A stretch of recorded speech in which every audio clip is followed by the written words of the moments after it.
మొన్న రిలీజ్ అయిన టీజర్ దెబ్బకి గేమ్ చేంజర్ సినిమా పైన అంచనాలు అయితే భారీగా పెరిగిపోయాయి.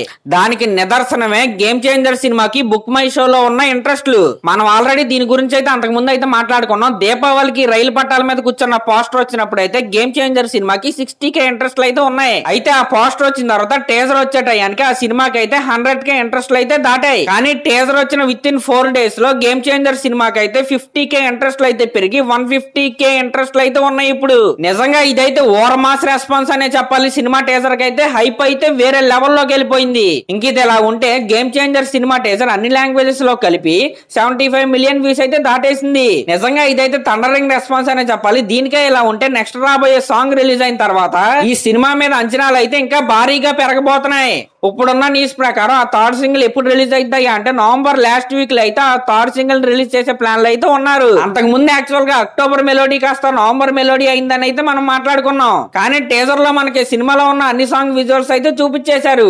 కాబట్టి ఇప్పుడు ముందే చెప్పిన న్యూజిలాండ్ సాంగ్ రిలీజ్ చేస్తారా, లేకపోతే దోప్ సాంగ్ రిలీజ్ చేస్తారా, లేకపోతే మన అప్పన్న సాంగ్ రిలీజ్ చేస్తారా అనేది మనకు వచ్చేంత వరకు అయితే వెయిట్ చేయాలి. మాక్సిమం నెక్స్ట్ రిలీజ్ అవబోయేది అయితే న్యూజిలాండ్ సాంగే.